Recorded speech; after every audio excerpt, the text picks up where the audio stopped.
Tessa Blanchard is making history in my eyes, at least. She will compete on January 4th in New Jersey City, in a pay-per-view not hosted by Impact Wrestling. She's going to compete in a no-holds-barred match against this champion named Nick Gage. Never heard of the guy. It will be no disqualification, no submissions, no rules. Anything goes. Tessa Blanchard, man, the daughter of a member of the Four Horsemen, Tully Blanchard, and she's making history. What can I say? I'm just happy. I love what Tessa Blanchard is doing. I know some people got a problem with, oh, why is she fighting men? Why don't she fight the women? You know what I'm saying? I bet you any kind of money that Jordynne Grace, how do you pronounce her name? She wants a piece of this pot too. I know she does. Because she herself says she likes wrestling, man. She don't mind it. Tessa Blanchard, there's no question. She's going for it, baby. Tessa Blanchard is going to the top.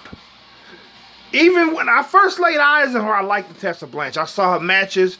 I didn't know how she felt about wrestling men at the time. I already liked her back then.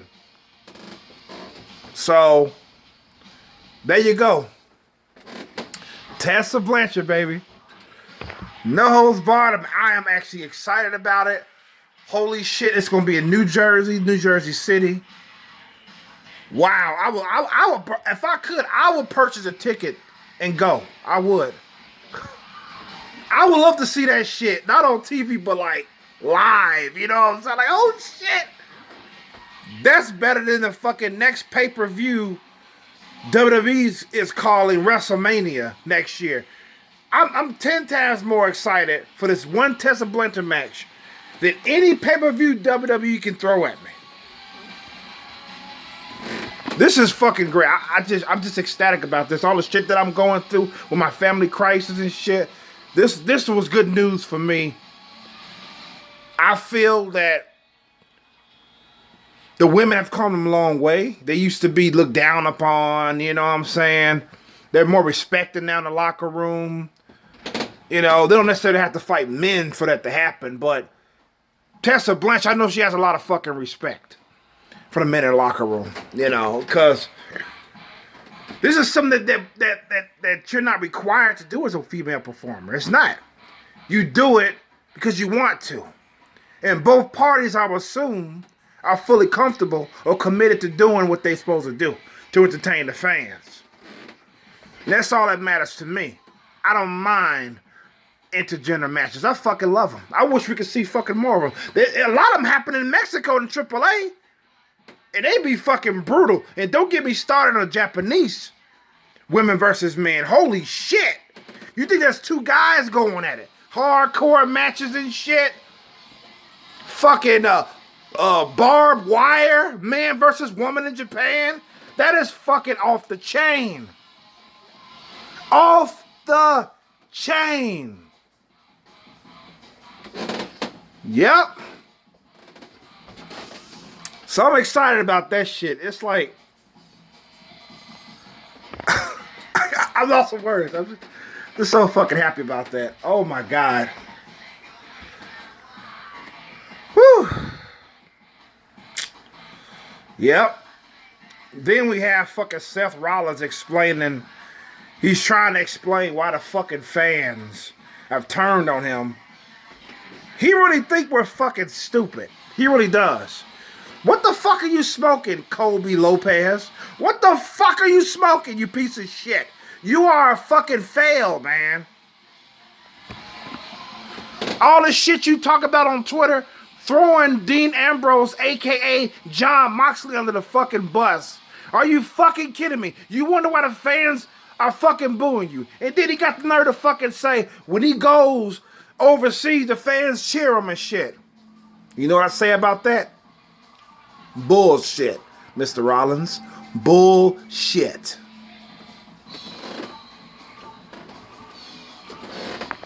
He's full of shit. He goes, I'm not going to back down. When they come at me, I'm going to come back at them. I'm not going to be no words of encouragement type of wrestling and all that shit. I'm like, you wasn't that in the beginning, so why the fuck you telling me? I already know that. Talk about AEWs in the minor leagues when they kicked your ass yet again this past week. This past, Wednesday, they kicked your ass again. Not much, but they won. Not so much for minor leagues.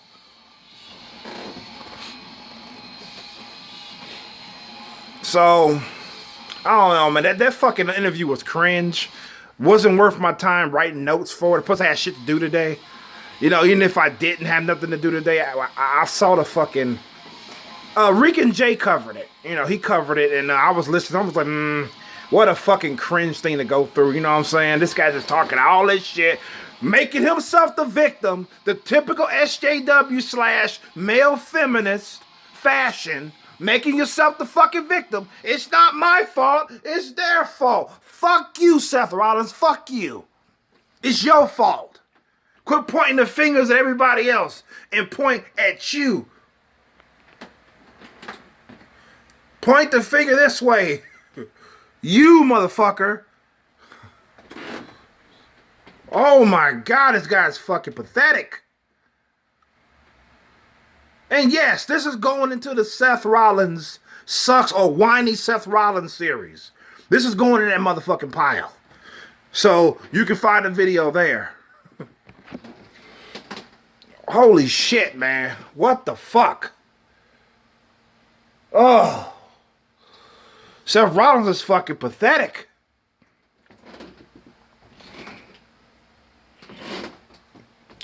Should have been the first story in this video, but I didn't think about it until after I was praising Tessa Blanchard, you know. I said, fuck it, why not we'll add this motherfucking shit into it. Make the video even longer.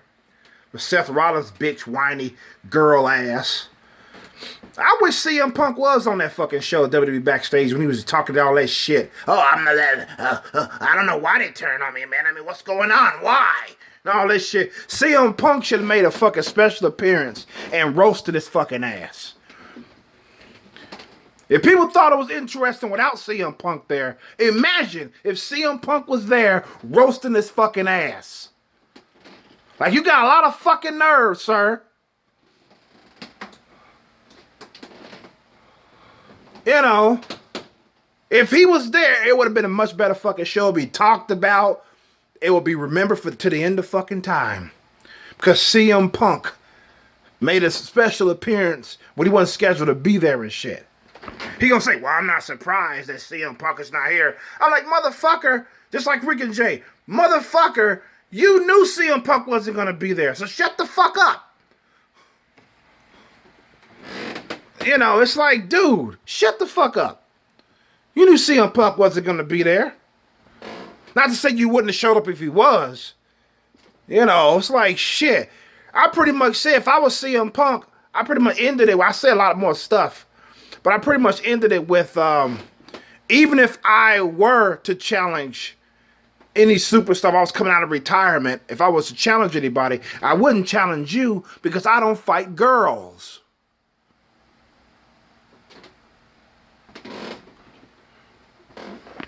I didn't say in those exact words, but that's what I meant, you know.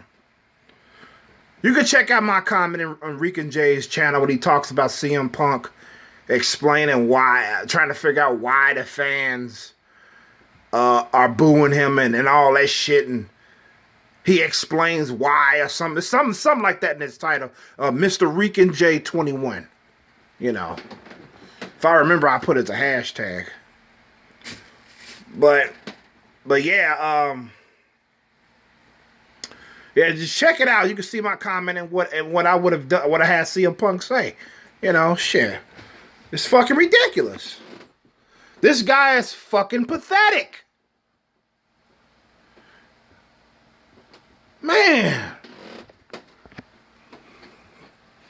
And another thing I said, he's already over. He's already over as a fucking, not a face, a heel. He's definitely over as a fucking heel. Yes, you are over, Seth Rollins, and you are a fucking heel. Don't be questioning, am I a heel? Yes, you are. Yes, you are, because you're getting booed out the fucking building, sir. You are a fucking heel. It's not due to WWE's booking. It's due to you acting like a little bitch online. Talking shit about AEW and shit and John Moxley and shilling for WWE and shit. People don't like that. I told you, I don't like fucking ass kissers and shills. I don't like them. And a lot of people share my sentiment. They share it. And so they give you the fuck you. You are a fucking heel. People say, oh, he turned heel. He been a heel before he pulled that fucking stunt blaming a Raw roster for losing Survivor Series and shit. He was already a fucking heel before that. He just aren't aggressive with it. There's a lot of people don't understand what a heel is. I said a heel is somebody that's booed. Plain and simple. You are booed as a heel. If you are a heel, you are fucking booed. Plain and simple. That's it. How plain can I get it? Was Stone Cold Steve Austin a heel? No. Because he was cheered. Despite the fact he was aggressive. He was a badass that was cheered. That means he was a fucking babyface. He asked sympathy from the audience. Seth Rollins does not. Roman Reigns has been the heel for years. Even though he didn't act like a heel, being aggressive and fuck you back to the fans. No, he was a dumb motherfucker that took all the boos. Hello, I'm going to go and do this. Boo! He was a stupid character. They booing the shit out of him. He just ignoring it. But he was a heel nonetheless. Yes, right. That's right. Roman Reigns was a heel. When he had that leukemia, that kind of made it go 50-50. You know what I'm saying? But I don't know if he's still getting loud boos now, because I don't watch fucking WWE like I used to. But if he's still receiving boos over cheers, Roman Reigns is still a fucking heel. He's been a heel since fucking 2014 when he so-called retired The Undertaker. Because Roman Reigns asked on Twitter, am I a heel? Yes, you are. Because nobody likes your ass. That was at the time. Like I said, I don't know how it is now. Apparently, I'm thinking the boos are like lighter now, to the point where JD from New York's ass is actually warming up to Roman Reigns after he spent years bashing him and shit. I couldn't believe he fucking said that. I said, what?